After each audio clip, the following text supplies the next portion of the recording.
So I think we'll sort of do a bit of a start. So Jeremy, other industries, what can we learn from other industries? But tell us a bit about your time in CCS before you move on to other things. When did you start in CCS? Would you say? So I guess that was about 2009, something like that. When I was involved, I was at SSE at the time. I was involved in, well, I get a bit earlier than that. I reviewed the first Peterhead project, which had just fallen through. That was the pre-combustion one with BP. So when was that? When did it fallen through?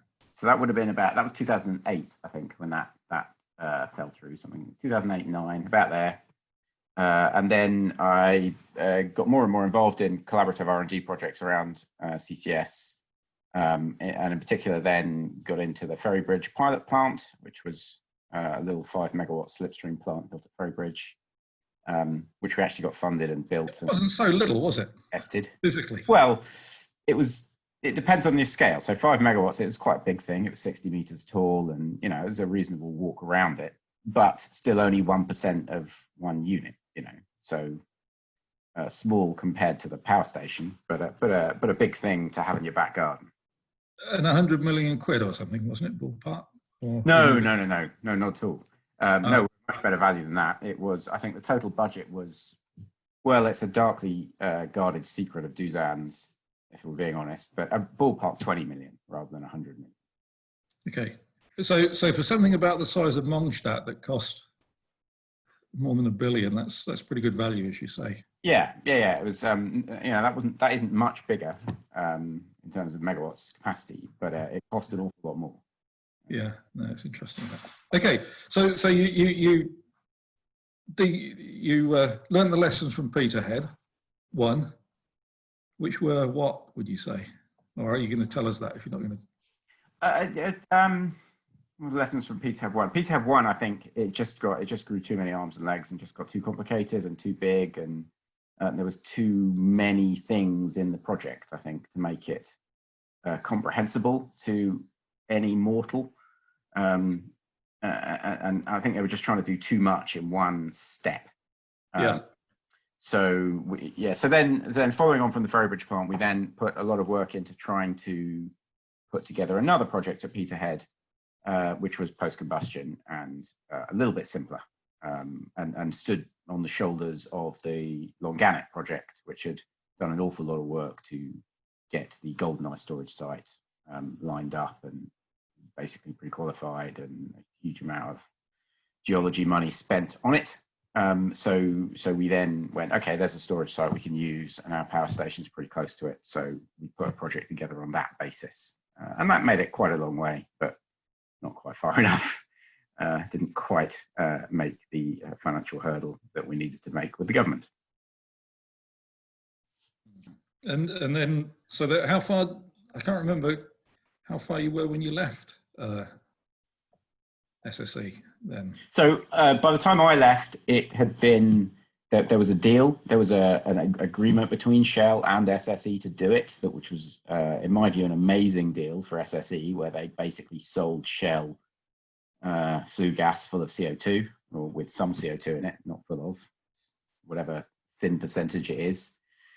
And you don't have to say this, but was it really sold? Well, it wasn't. It was going to be. There was basically the way the finances were going to work. There was going to be a transfer of funding. The funding was going to flow to Shell. It was a Shell project, but SSE was going to get some money basically for supplying CO2 laden flue gas to. I suppose that's exactly right. Yeah. CCS project. Yeah, that has to happen. Mystically, SSE was much more keen on the project. Yeah. Okay. And then just to get some personal background, I guess, what was your first degree or education? So I'm a chemical engineer originally. So I got into CCS through interest in the capture side primarily, but I also have an MBA. So and I'm very interested in technology development, technology evolution, and technology commercialization. So it it felt like a good fit to me of an interesting novel-ish chemical process that people were trying to take to market. And you worked somewhere before you were at somewhere else before SSE? Yeah, yeah. So my work history includes time in startups. It includes time in consultancy. I'd worked at Bechtel. I'd worked at Aspen Tech on process simulation. Yeah, by the time I got to SSE, I was in my 30s and ready to do some fairly interesting things. But still very much the person who holds the pen than the person who tells the person who holds the pen what to write. Okay, very good. And after SSE? And after SSE, I went back into consultancy, and then I did a number of years in consultancy, ultimately running, I'm doing a management buyout of an R&D consultancy. So we did R&D and innovation projects as a service. So my role there was basically, as the MD, mostly sales, frankly, selling the company and its capabilities to our clients. So I was a lot of selling of R&D projects to people. And I did that until, well, I was still there part-time until earlier this year. But now I am full-time solo consultancy, sitting here in my home office, working almost entirely in the boundary between public and private funding for technology development companies, mostly SMEs and startups, but also working with some organizations that sit at the boundary of private and public, like the catapults and so on. Yeah. Apart from when you're being bothered by your duties as UKCCSRC Chair, which you've been doing. Yeah. I guess it's 5 years now. Well, but I like to think that that's somewhere on that journey. It's just a bit more towards the research end than most of what I do. Well, I hope you appreciate it as much as we appreciate having you anyway. So, yeah, very good. Okay, so over to you, Jeremy, to tell us a bit. Everybody mute your microphones, please, if you haven't already, and then we'll go into discussions afterwards. But if you want to post questions, put them on the chat while we're going along and we'll pick them up. Okay, floor's yours, Jeremy. Thank you. Okay. So hopefully that'll work. Is that working? Can you see my screen? Yeah, that works perfectly. Okay, great. So apologies to everybody. I do a lot of video conferencing and webinars, but not normally in purely send mode. Normally it's in discussion mode and receive mode. So if people are putting hands up and asking questions in the chat and I miss it, somebody nag me because I might not notice. And I apologize. So what I'm going to talk about is really the transition that CCS will need to make out of pure public funding into private investment so that it can grow and scale. And I initially called the talk, what can we learn from other industries about using public funding to make CCS investable, but that's a bit long and a bit boring. So I'm rebranding it the CCS Unicorn, just for convenience. So what I'm going to talk about is a little bit about me, although John's done that, so I can do that nice and quickly. I'm going to talk about why we probably need private investment, talk about the funding objectives and how they differ from different organizations, and then just drill into a little bit in what investors might be thinking about using a simple model called the KANO model, and then just talk about what that might mean for CCS and how we could create that CCS unicorn. So we've just done this. I'm not an investor, right? I'm a chemical engineer and an MBA, and I'm interested in R&D funding, and I've done a fair amount of time in CCS, and got some small projects launched and failed to get some big projects launched. And then there's a bit about me, what I used to do. So, and the thread going through that is there's been quite a lot of time trying to get novel technologies with reasonable amounts of technical and commercial risk funded in one way or another, either by raising money when I was at a startup, or trying to get boards to get projects to FID when I was at SSE, or just selling much more modest projects when I was running a consultancy. So the budgets and the timescales vary a fair bit, but ultimately it is about managing people's expectations and winning their trust. And now I'm still working in that space, mostly with SMEs and helping a lot of people with different aspects of publicly funded R&D. So why do we need to seek public finance? So I'm sure everybody is familiar with this type of model. There's lots out there, the valley of death, the chasm of despair, call it what you like.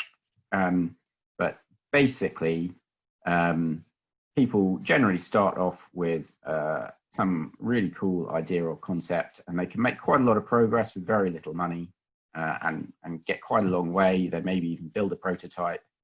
And they think they're nearly there because they've solved a lot of the technical problems, but that's really the point where the spend rate starts to increase and this curve gets steeper. And they need to reach out for more money than they, even if they're personally very affluent and they've got rich friends and family, they need more money than they can reach. So they start to look around. And most technologies, by the time they've reached profitability, have had a blend of funding sources, and they've used not necessarily all of these, but they've used a range. And the types of funding that dominate vary as they work through their commercial maturity. But almost all will need some form of private investment to really grow once they're past this part of the curve and they're into the upward trajectory. They're going to need quite a lot of additional money just to get the scale. So public support is typically there to help people cross the valley of death and get them to the point where they are investable. And really, that's about a risk journey. It's about migrating from a high risk, unproven technology with a lot of market uncertainty to a position where you're much more confident that it's technically and commercially viable. But as I was looking at this, I thought, well, maybe infrastructure is different. You know, after all, there's a lot of talk about infrastructure funding, and CCS is arguably at least infrastructure, at least from the transport and storage perspective. So I thought, well, how much infrastructure funding goes on? And I found this little graphic from the Institute for Government Analysis. And it's not the best graph in the world, to be honest, because this number here is 400 billion and this number here is 4 billion, and they're on the same scale. But if you ignore that, you can see that basically the government only really funds transport and a tiny little bit of flooding. And there's a little bit of energy, but not an awful lot. So I think the answer to the question is infrastructure different is not here, not now, not in the UK. The UK government just doesn't really seem to be particularly interested in funding things if they're not roads and trains. So I think we do still need to focus and raise some private finance. Now I thought it'd be worth reflecting on the different objectives of the public funders. So most of the people on this call, I'm guessing, sit in this space. I know I've seen some of the names definitely sit in this space, but there is a difference between EPSRC philosophy and Innovate UK philosophy that you know, I see people sometimes struggle with.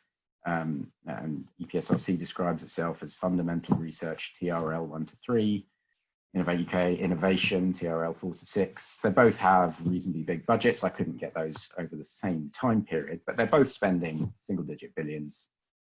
EPSRC is really interested in discovery, and they're interested in the benefit of society and the economy. Innovate UK is really about getting companies to the point where they can get external private investment. And that underlying objective of Innovate UK is often missed by people writing bids to them, I think, and it definitely makes a big difference to your chances of success with Innovate UK, whether you really understand that. But still, so I think you can see if you're going on a journey from a really cool piece of technology that you guys are dragging out of your lab, Innovate UK is not a bad stepping stone between EPSRC and what the private sector might want. So if we look at the private sector, there's a difference. When I was working in CCS, there was a lot of talk about making projects bankable. And on reflection, I think that was a little bit naive, because I don't think CCS will be bankable for a very long time. but we might be able to make it investable. And that's a bit of a distinction, but it is important because investable means equity level finance. So that's people, you know, buying a bit of your company, owning shares with the huge upside growth potential you get from that. So they've got much higher potential returns, so they can accept more risk. Whereas bankable is really just debt finance, it's just an interest rate. The upside is very limited. So they need to have very, very low risk. So really banks aren't going to lend until you've already got a profitable business that you just want to make more of. You just want to double it in size or what they call cookie cutter it, make it, just replicate it and make it bigger. Whereas investors may take on that much more risk. So look at another way. I like to draw graphs of things. So if we plot the perceived risk, and the word perceived is important because real risk is unknowable. So it's the perceived risk against the perceived reward. Basically anything down this section here, any rational entity should refuse to fund. That doesn't mean that they won't fund it. They might, but they should refuse to fund it. They know what they're doing. And up here, if you see an opportunity up here that's got astronomical reward and very little risk, just don't ask for funding, just get on with it. Sell your granny, do what you have to do, invest in it. But most normal investments, you find that the public sector is where you have to go for very high risk opportunities, then to private investors, and then finally to banks. And obviously there's a range of appetites within each one of these sectors, depending on the public funding call or the type of private investor or even the type of bank. But broadly, they're going to be somewhere on that journey. And if you want to move from public finance to private finance, basically, you can either really increase the reward, but that's difficult to do, or you can reduce the risk, which is much more likely. Now I'm just gonna, it's my pet peeve, right? So as I was looking at the Innovate UK and EPSRC material, I noticed all this stuff about TRLs, and I just thought I'd have a little aside on TRLs because they're a mistake, really. TRLs are great if you want an imperfect one-dimensional proxy, right? They are not, or in and of themselves, a really good way of understanding the residual commercial market risk or economic sustainability. They tell a tiny part of a very complex story. And they're not talked about really by investors, or very few investors. I think they're really useful if you don't really care about the cost. You want to add something to a really complicated model that's analyzing your potential investment in a lot of different ways already, and you just need a little extra dimension. And if you're comparing technologies that are very similar in their dynamics and their clock speeds, by clock speed I mean the time to build one, test it, break it, build another one. And by scale I mean, is this a technology that costs £1,000 to iterate, or £1 million, or £1 billion to iterate? And it's really difficult to compare with TRLs across those two. Otherwise, you're trying to compare iteration of a nuclear power station with iteration of a mobile phone camera, and it just doesn't work. So they're not useful if you want to make a profit. If you don't also explore what's left to do if you want to progress the technology. And I don't personally think they're useful if you're managing a very broad portfolio. So this means UKRI. So what's the alternative to TRLs? I'm just carrying on down my little side alley here. Well, there's the hype cycle, which is good fun. And that really looks at only two things. It looks at time to commercialization, or time to mainstream adoption in their jargon, and the current expectations of the market.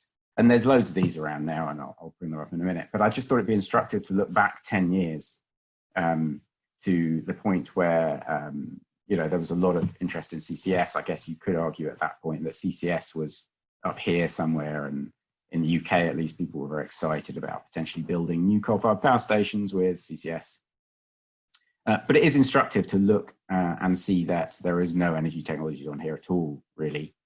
But that lots of the technologies that are on here have progressed and are now everyday technologies. So we're sitting here, we're video telepresencing over a cloud platform. You know, the other day I was there and someone had a 3D printer running in the background, and he had his Tesla parked on the driveway. You know, so this is all stuff does move up this hype curve, and it's not a bad thing to look at occasionally. So if we pull up a more recent one, there isn't a 2021 yet, there's been a little bit going on, then again, no energy, not mentioned. But a lot of these things, 5G, 3D sensing cameras, edge analytics, AI platform as a service, autonomous flying vehicles, loads of these things are absolutely where public R&D investment is going at the moment, and where a lot of investors are looking, hoping that these things are gonna pop off down the other side. Because one argument you could make is that this trough of disillusionment, where everyone's lost interest in the technology, is absolutely the right moment to invest, because it's the moment when it's about to suddenly become very popular, and it's the moment where investments are going to be more affordable. So watching for technologies hitting this point and just starting to come out the other side is like trying to time the bottom of the market, but for new and emerging technologies that are not yet traded. And the good news is there's lots and lots of hype cycles now. You can find hype cycles for all kinds of bizarre things, including digital government technology, whatever that is. But I haven't seen one for energy technologies yet. Maybe we should put one together. Maybe that would be fun. So back to my main thread now, having had a mini anti-TRL rant. How do we move technologies and businesses out of public and into private investment? I thought it might be interesting to think through what investors are looking for. And to do that, I have suggested use of a little model called the KANO model, which many of you may have come across. The KANO model is used to map features of a product or a service that you're developing. So imagine you're developing a new car. Threshold attributes are things that if you don't have them, if those are not available, people will complain about them. So these days, that probably includes things like satellite navigation, air conditioning, cruise control, things that 10, 20 years ago would have been quite exciting features. Now they've become threshold features. Performance features are things where just the more of you, the better. So fuel economy, 0 to 60 time, you know, the number of liters in your boot if it's an estate car. And excitement features are things that if they're not present, no one really notices. They don't complain very much, but if they are there, then they tell their friends about it, they get excited. So that might be autonomous driving, for example. Now, I think you can use this model for lots of different things. So for fun, I decided to try and use it to look at what investors are looking for when they look at a potential business opportunity. So imagine we're now putting together our new CCS business, and we know that in a couple of weeks we're going to go and knock on a door and speak to some investors and try and persuade them to give us some money. What are they going to be looking for? So I think there's some threshold attributes, things that they're not even going to talk to us unless we've got. And I think one of those is a clear value proposition. So that is something that means that the customer is going to want to buy this. It's solving some pain for a customer. And I'm going to talk about these in more detail in a minute. I'm just going to list them first. I think the second one is really credible leadership.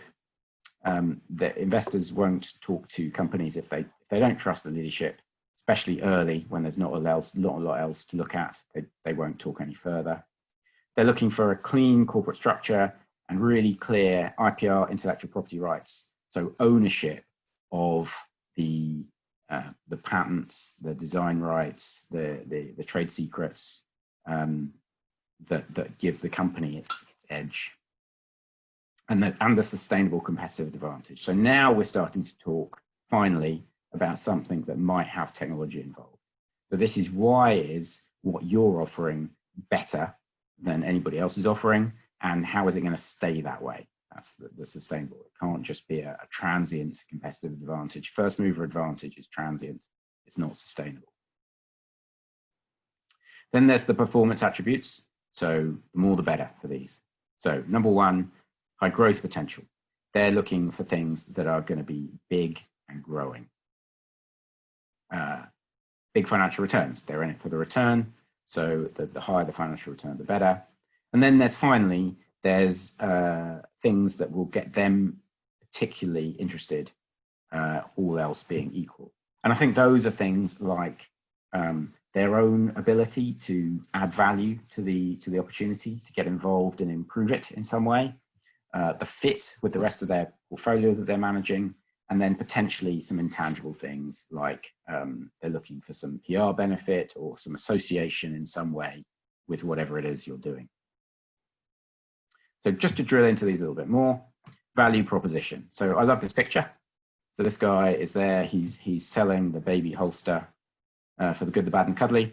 I don't know about you, but most of the time when I show this to people, they think, oh, that looks cool, I fancy one of those. And then they think for about another half a second and realize it's a terrible idea and that nobody would ever use it for anything ever. I've no idea who you would really sell this to. Maybe it's a gift. I can't see anybody really using it. What is the benefit of this over almost any other form of baby carrier? There isn't one. So the point I'm making really is that you might have something that looks cool and has got great marketing, but if it doesn't really add value to anybody, it isn't going to be successful. And one of the things that most of the really successful startups that I'm working with do is they have a program of constant validation of whatever their value proposition is. You know, whether it's a performance improvement or a cost saving or a time saving, they're constantly validating that with potential early adopter clients. Just to say, we're thinking of doing this. Will that solve the pain? Will that solve a problem for you? Will that alleviate your pain? And that's how they work towards this concept of minimum viable product. So that's the smallest, cheapest thing they can build, which will be saleable and really solve a problem. So value proposition, that's got to be clear. It's got to be crisp. And for CCS, that is tricky because the value proposition is sometimes lost in a greater good societal argument about the environment, which is difficult to really isolate that value for any one individual or group of people. So the second thing is a trusted leadership team. Particularly in early investments, investors, they're really buying time from the leadership team, and they believe in the leadership team. They will generally take the leadership team's word for how the technology is doing, how the market is doing. But so they have to have competent, trustworthy people they like hanging out with, they want to spend time with, they're happy that they're going to represent their fund's brand appropriately, and that is going to inspire confidence in others, because ultimately, you know, they're only investing in you to grow you, and then they want to sell that probably not that long afterwards. So they need you to be a great salesman and inspire confidence. So structure and intellectual property rights. So this is again as a threshold. I've got personal pain with this. You need, if you want to sell a company or some IP, you need to know exactly who owns all the IP. So if we look at this diagram on the right-hand side, imagine your service, your CCS solution, whatever it is. In order to work, it needs this sort of pale green area of required intellectual property. And that might be comprised of some of your own unique intellectual property, a patent or a way of arranging process modules or whatever it is.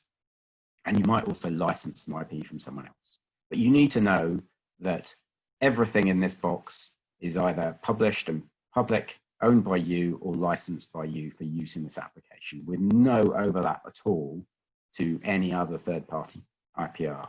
And that's what people refer to as freedom to operate. But private funders will be very hot on that. And any funny little terms back to the university that hosted the research group that founded it, or that spun out the company, or back to public funders or previous investors, or anybody else that's worked on this, if there are funny little terms that cause them concern, that can bring the deal to a screaming halt. So beginning of this year, I was selling a piece of technology we had developed with some Innovate UK money. It was around smart grids and measurement of what's going on substations. And we didn't want a huge amount of money for it.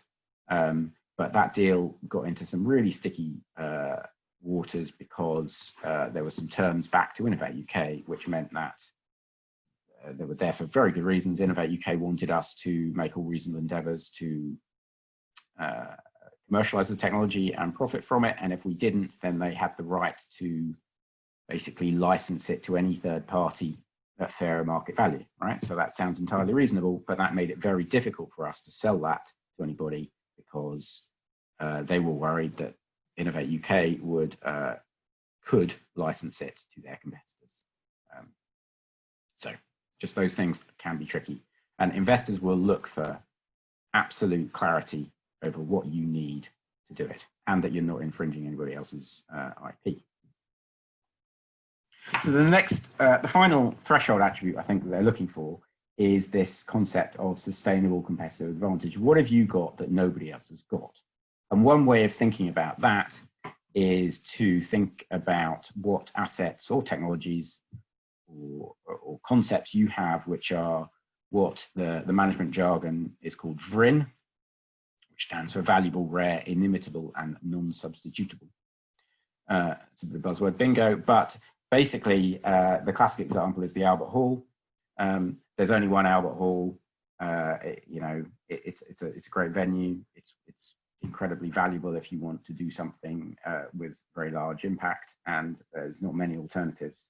So it is a VRIN asset, and that's incredibly useful if you happen to own it. So the question is your technology, is your patents, your ideas, your unique process flow diagram, whatever it is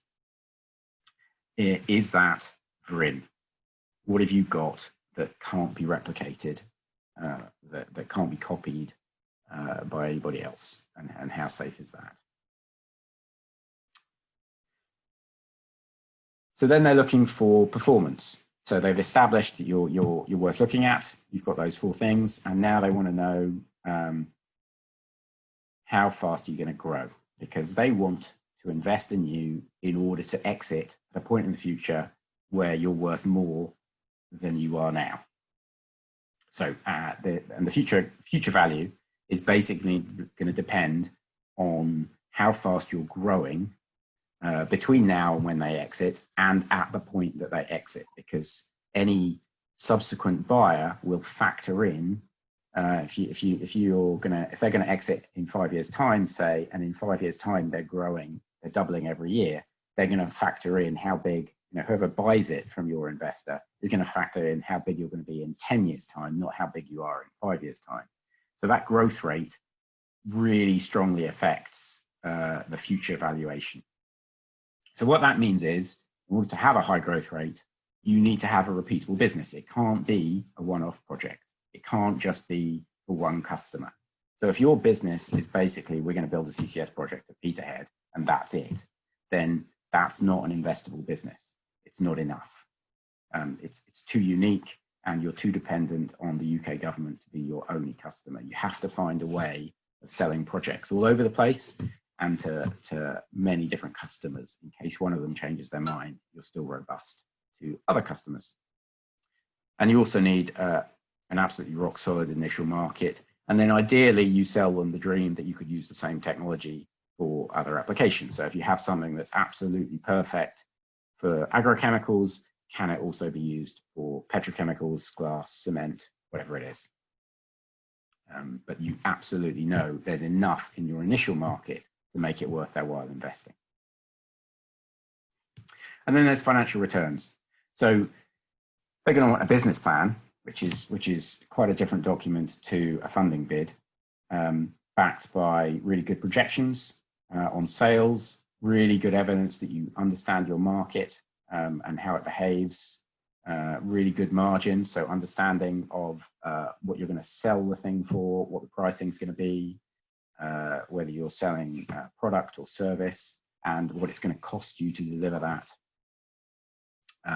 Really good evidence of market traction, so people who are asking for the product, indicating that they're going to buy it if you can make it available. Again, this concept of minimum viable product, so that is something which is available now, which is good enough to sell and make money from, with then opportunities on top of that to make it better. So at the moment, technologies in their infancy typically have a risk register, which is things that could go wrong between now and commercialization. What investors really want is they want an opportunity register. So they want you to know that you've got to this minimum viable product where you've got something you can sell. It may not be perfect, but it's good enough to sell. And then all kinds of opportunities to make it better and sell more on top of that.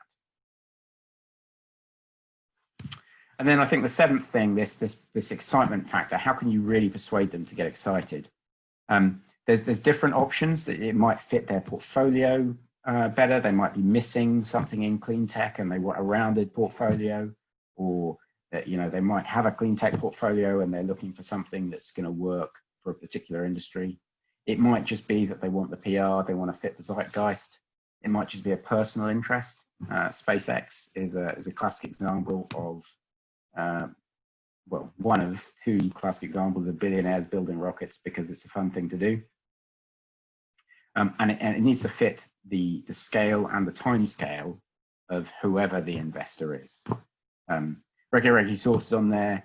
This is a Dragon's Den example. This guy, Levi Roots, was invested in by the Dragons basically because they thought he'd be a fun guy to do business with. They never seriously expected it to do as well as it did.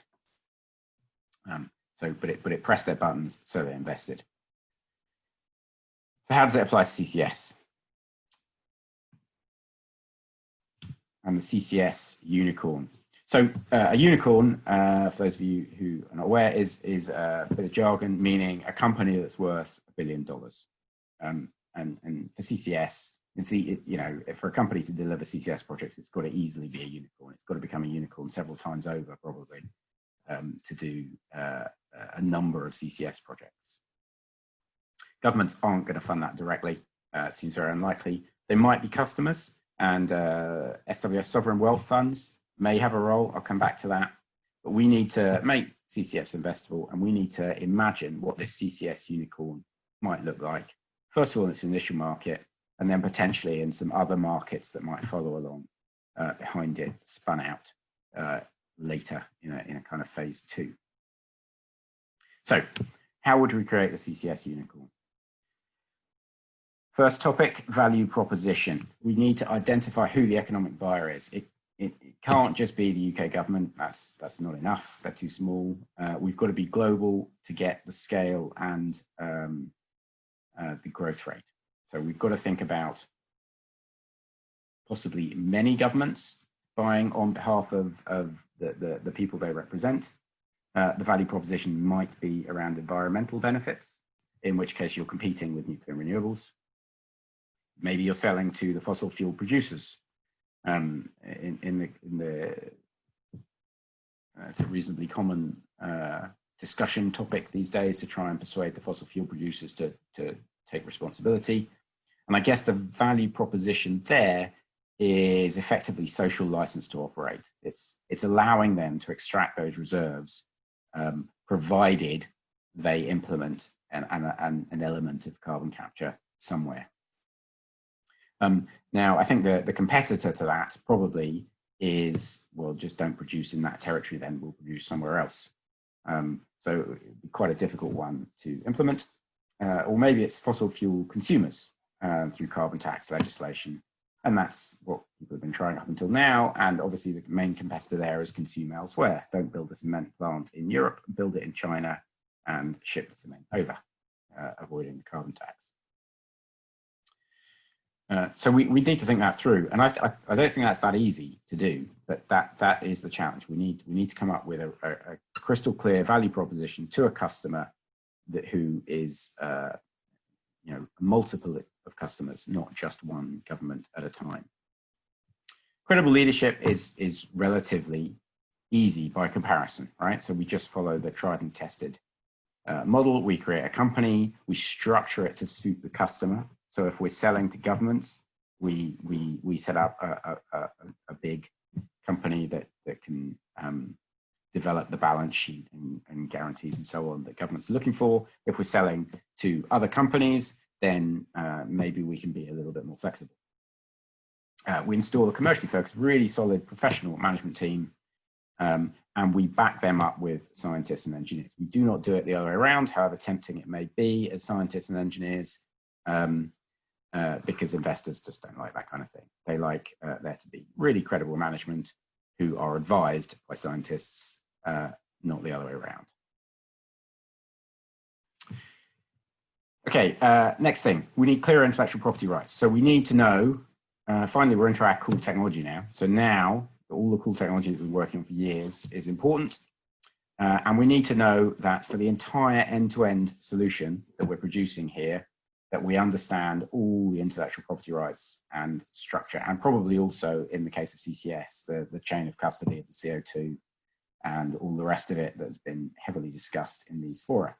And that has to be impossibly robust and understood.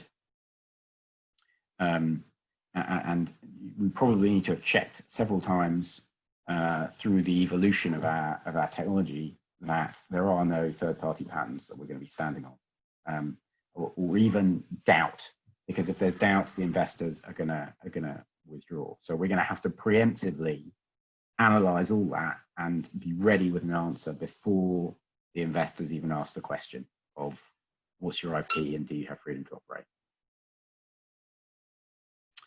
And then we need to know what our sustainable competitive advantage is. So valuable and rare. So we just solve the CCS problem better than anybody else, seems fair enough. Inimitable and non-substitutable, can people copy it? And the little story here, this is the top picture here is the Guinness widget. One of my old bosses was on the development team for the Guinness widget, working for Diageo. And for anybody that doesn't really remember those, they were trendy for a bit. And they had, the little ball was full of nitrogen.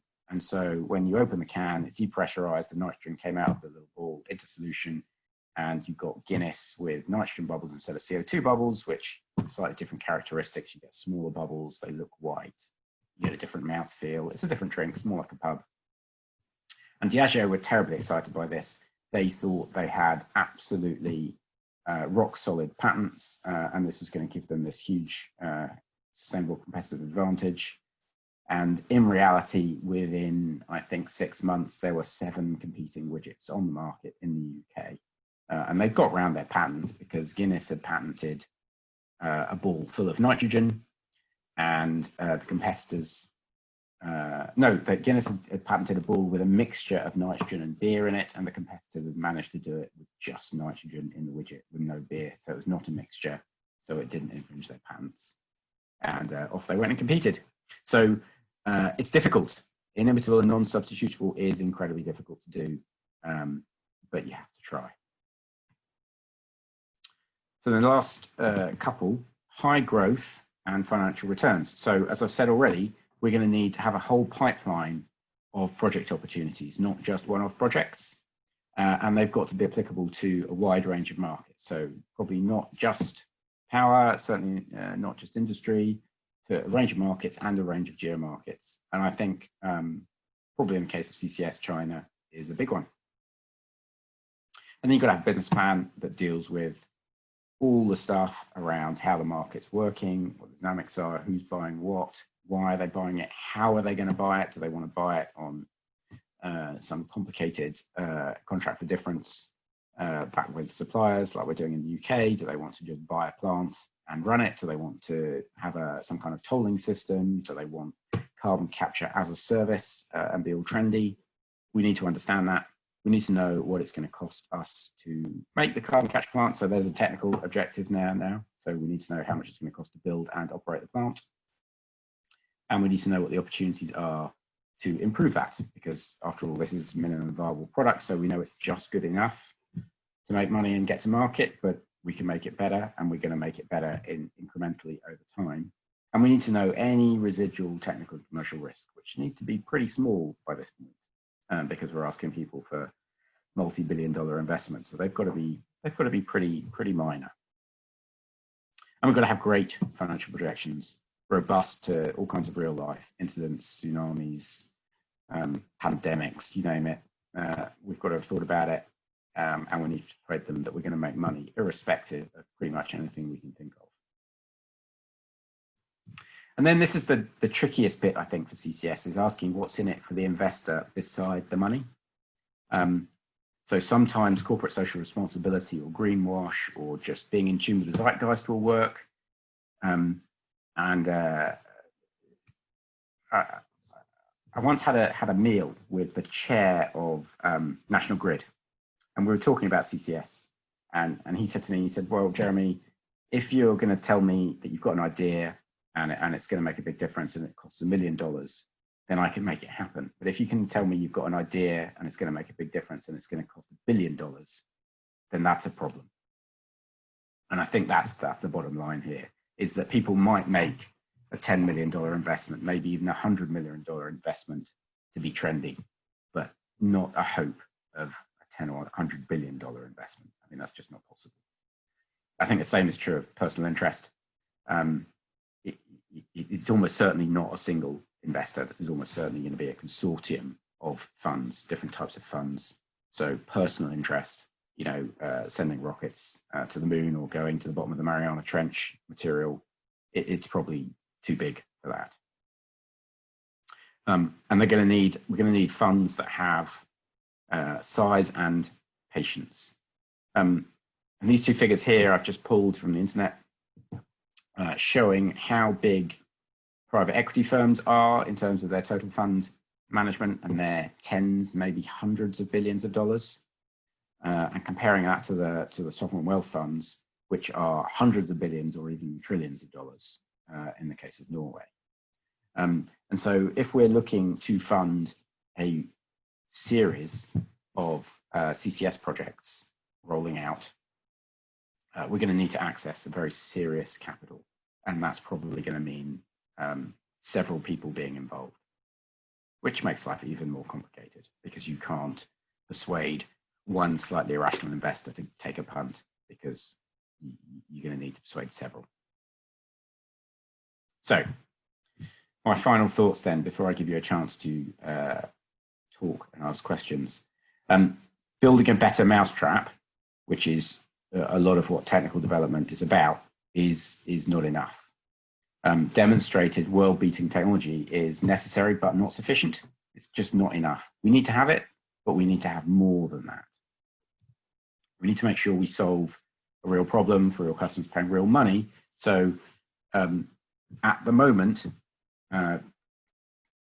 ground isn't necessarily seen as a valuable thing by many customers. Quite difficult to identify the customer in many cases.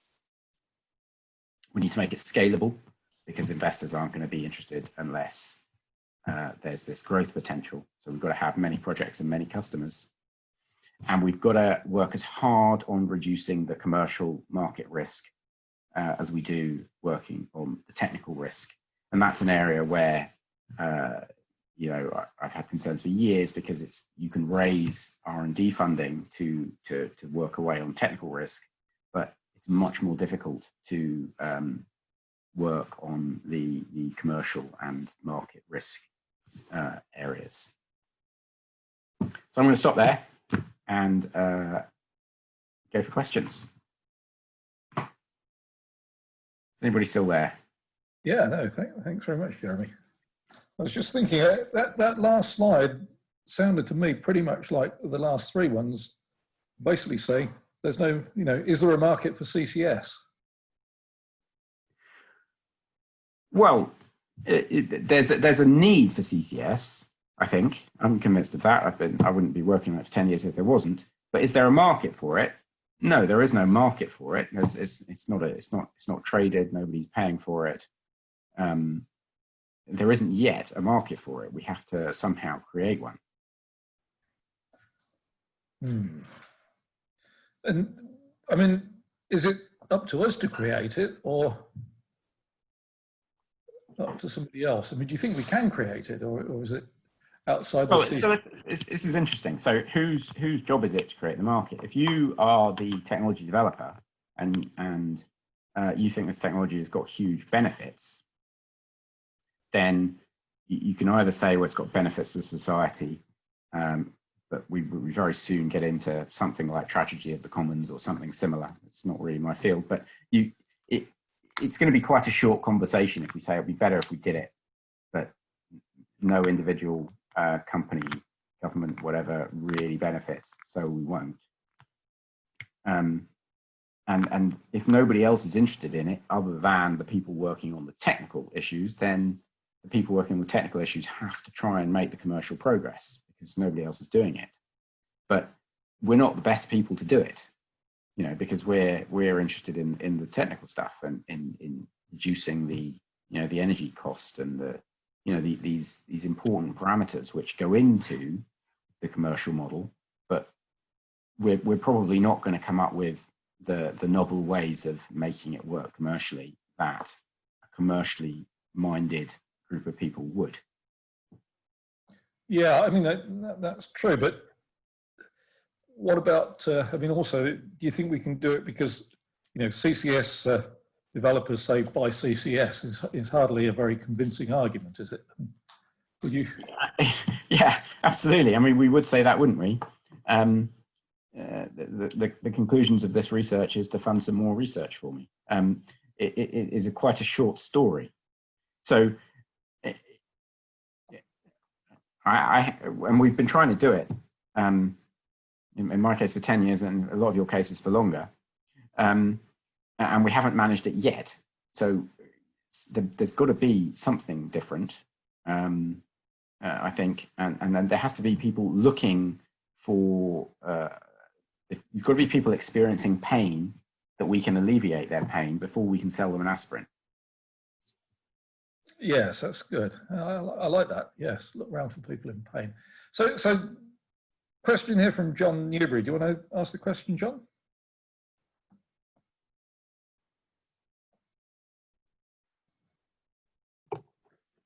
All right, can you hear me? Yeah, absolutely. Okay, sorry, I have a bit of fun with the unmute button.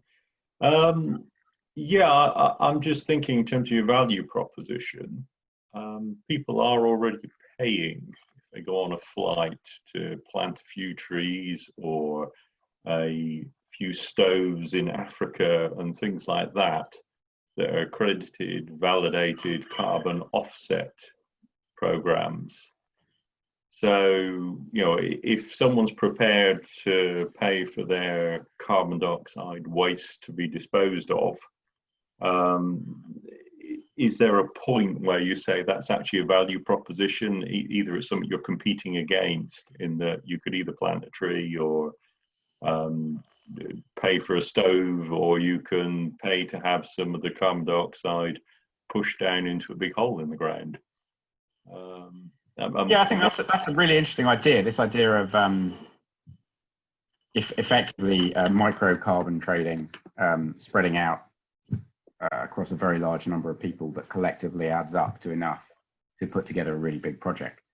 I think the challenge is always with those types of schemes how you get started, because if you had by the time you've built a carbon capture plant, obviously you've dug a very big hole, metaphorically at least, in the ground. You spent a lot of money and you're exposed to a lot of risk that it doesn't go ahead. And if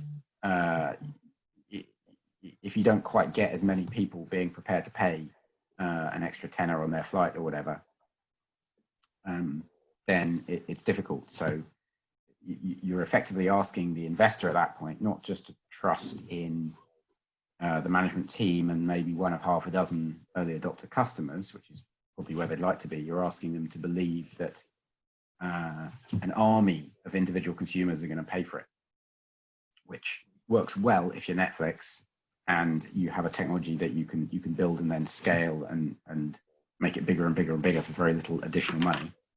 But it's quite difficult, I think, in with infrastructure projects to do that.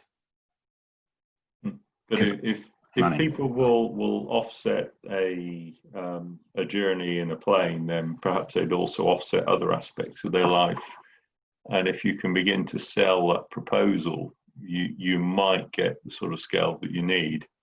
The other things in looking for the large group support is, have you really looked at the scale of mutuals and co-ops and things like that as an alternative funding mechanism, where it's a group of people coming together, but more for a common purpose, and putting the money in and not necessarily being quite so focused on the financial return and much more concerned on doing the right thing.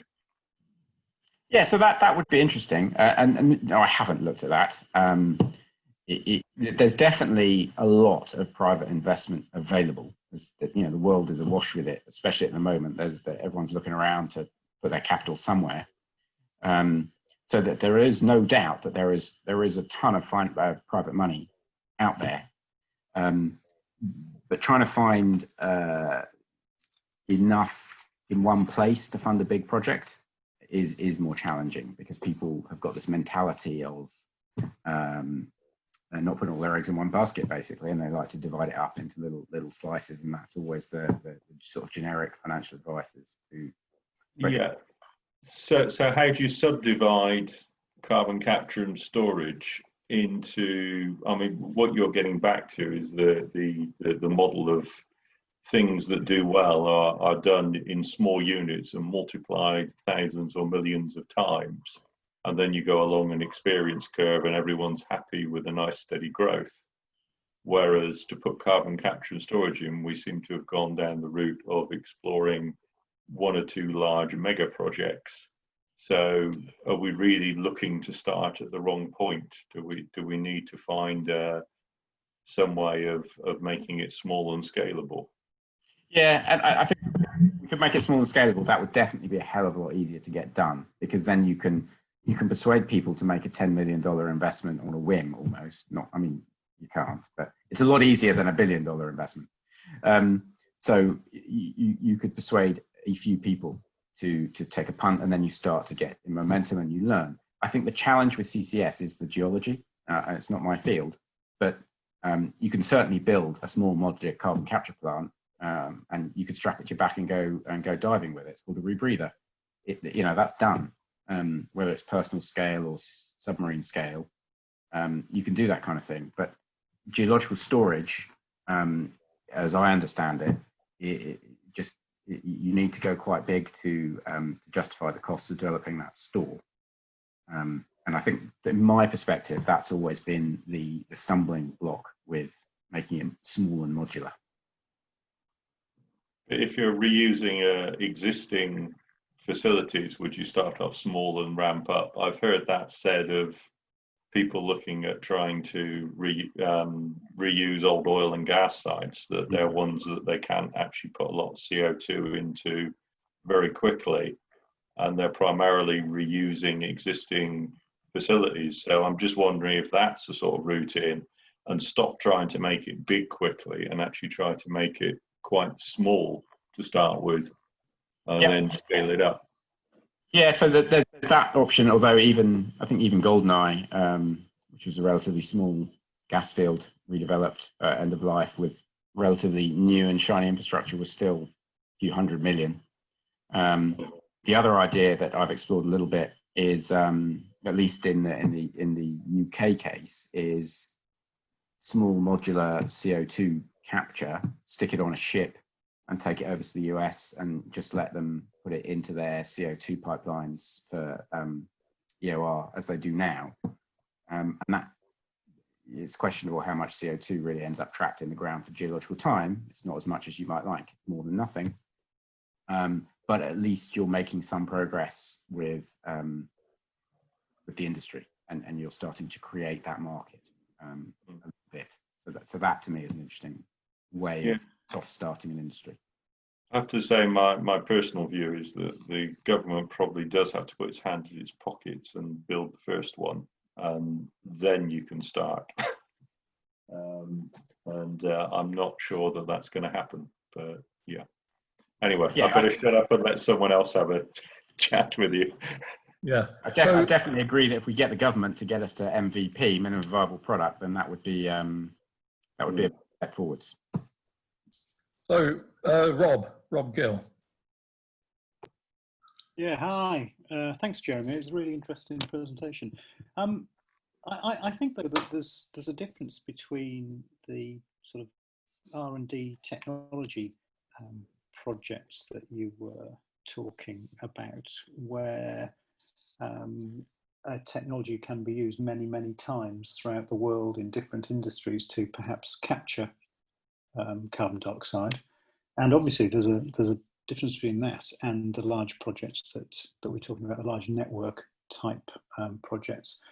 I'm just thinking that don't you think there's a difference in terms of the financing? So if we view the large CO2 gathering and sequestration networks rather like utilities, so rather like the national grid, and so long as contracts are in place to supply CO2 into a network, and contracts are in place to store CO2 with perhaps multiple locations from the network, there should be a case there for equity investment, and also potentially for debt investment from banks. Certainly, maybe not for the first one, that might be completely equity based, but certainly for subsequent networks, it really boils down to something rather akin to the national grid, or rather akin to a large oil pipeline, which can be financed by non-recourse project finance. Yeah, I agree. I was just going to back to something. I think if we could persuade the government, at least in the UK, that CO2 transport was transport, right? Then that fits in this lovely powder blue area here, right? And that's transport infrastructure. They fund that all the time, so they shouldn't have any problem really funding that. So I think certainly for the, in this scenario where we're thinking a little bit about modular capture, but more grid-based transport and storage, then there is a natural break, I think, at the end of the capture plant, where you say, okay, we've caught the CO2, we've met the spec that we need to put it into the national carbon grid, and then off it goes as some kind of either state-run or semi-state run entity deals with it from there. And that's more of a socialized cost. And the capture end is where you let the white heat of capitalism kind of compete. And that has appeal to me. I'm a chemical engineer, so I like capture, and I want someone else to solve the storage for me. So it's slightly Just to follow on that, maybe Rob was going to say something, but you said transport is transport, and that I can see, but what about storage and liability for storage? How do you see governments intervening in the storage bit, Jeremy? Well, you're getting me right off my area of expertise now, but I would draw parallels with nuclear, and whatever people say, ultimately society is taking the risk on nuclear decommissioning and nuclear waste. So it seems to me that ultimately will have to be a socialized cost. It is ultimately a socialized cost on normal well plugging and abandonment, where you've developed a gas asset. You do your best. You finish the field. You cement the holes. You plug them. You abandon them. You monitor them for a bit, but ultimately they're handed back, and they're socialized. Those costs are socialized now with oil and gas assets, and there are hundreds of thousands of holes poked into natural gas fields and oil fields all over the world, and And so if we did CCS, it would be a relatively small increase in socialized risk, actually. Question about CO2 utilization from Charis, whoever that is. You want to ask the question? Hi, yeah, sorry. This is kind of a random question, really. I think I'm just quite interested in the geological storage. Obviously, that's not your specialized area, but I know that a lot of CO2 capture then goes on to focus on storage facilities. And I was wondering if you know if the UK is going to invest in any utilization technologies, because I know that there's a push going towards that more. I know it's not really your area, but just because storage has been brought up. So yeah, I have a view on it. I mean, utilization, the problem with utilization from my perspective, and there's probably people on this call who know this far better than I do, but the problem is the volumes involved, right? If you want to turn CO2 into rock, that's an awful lot of rock, like mountains and mountains of rock. If you want to use the CO2 to grow tomatoes or make Coca-Cola, then that's not storage. That's just delaying it going into the environment by a few weeks. So it doesn't really help. My personal view is there is a role for CO2 utilization for CO2 sources that are stranded a long way from any kind of carbon grid, if we ever get one, or a long way from a storage site, to fill small niches to make whatever it is, ethylene oxide or type of aggregate or rock or whatever. There are niche applications, uses very small amount of CO2, but it's going to be less than 1% of the total amount of CO2 we need to capture if we're going to make a dent in the climate mitigation. So while the U in CCUS is sort of important, it's also potentially a bit of a distraction from the main event. Okay, do you see that kind of staying the same way in the years to come? Yes, it's just in my perspective, it's just about the volumes of CO2 involved. Yeah, okay, that's very interesting. Thank you.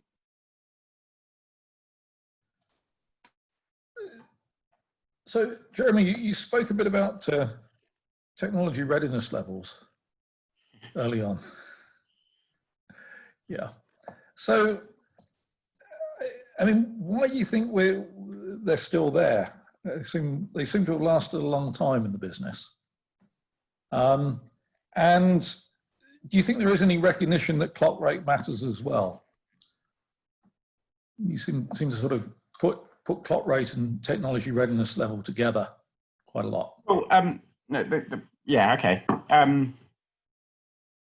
The clock speed really matters, right? Because if we can boost the clock speed and we can test and break things more rapidly, then we get there faster. We get to wherever we're going in a fraction of the time. If we can halve the time it takes to build and test and break and move on, then we get to where we're going just twice as quickly. And the problem with TRLs applied to big, energy investments that take 10 or 20 years is they just are not helpful. So I would argue, for example, that the European nuclear reactor design that Hinkley Point C is based on only reached TRL 9 very recently when they finally got one of their plants actually operational. And yet, even though it wasn't at TRL 9, even it was at TRL 8 maybe, there were all these massive investment decisions going on because they were being made by governments basically. And it was back into that fit with the zeitgeist and PR and strategic objectives and all the rest of it. You could argue that wind has been at TRL 9 for 100 years, but it still needs subsidies in most cases. So I think it's 1,000 years actually, isn't it, Jeremy, really? Well, I don't know, a long time, longer than I can remember. Yeah, I mean, windmills and that. Yeah, but yes, okay, but for to convert to electricity, maybe a bit less time. For photovoltaics, maybe 100 years, there or thereabouts, 10 to the 2, and yet it's still subsidised. It's still not able to stand on its own 2 feet. And yet, you know, you can come up with an idea for a new way of using AI and machine learning to process financial information, and go from an idea on the back of a beer mat to raising £1 million to getting your minimum viable product into Goldman Sachs in about, well, 12 months. I've seen it done. You know, they went from TRL1 to making money faster than, you know, CCS moves from one conference to another. Yeah, the TRL model just doesn't help. It's not instructive to know anything about the amount of risk and effort and what's going to be required to get it over the line.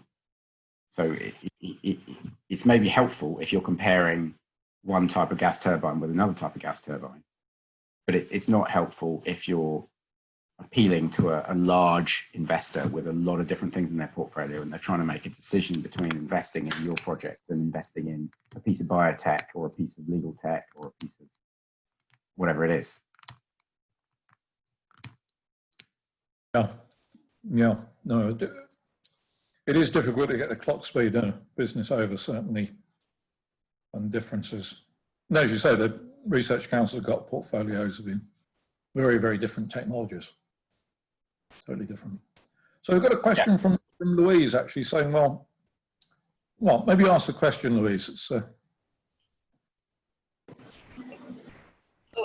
Thanks, John. And thank you, Jeremy, for your talk. I was thinking about I think I got the name wrong. Is it the Q40 tax they have in the USA?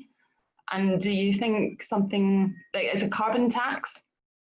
And do you think a carbon tax will be implied here? Like, it looks like CCS isn't the sort of business that, you know, is necessary. It's not something we want, like new phones and stuff. So it's got to follow a totally different model. I think this is a follow-up to Rob's question.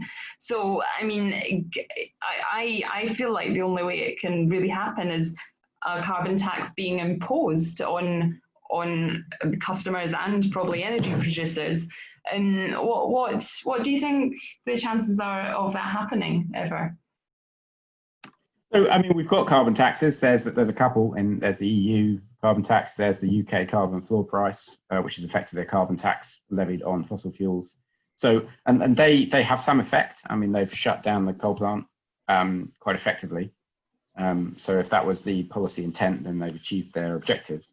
My concern with carbon taxes are that they work really, really well at the beginning of decarbonisation, where, let's say, 90% of the market is a carbon emitter and is paying a little bit of tax across the vast majority of your activity, economic activity.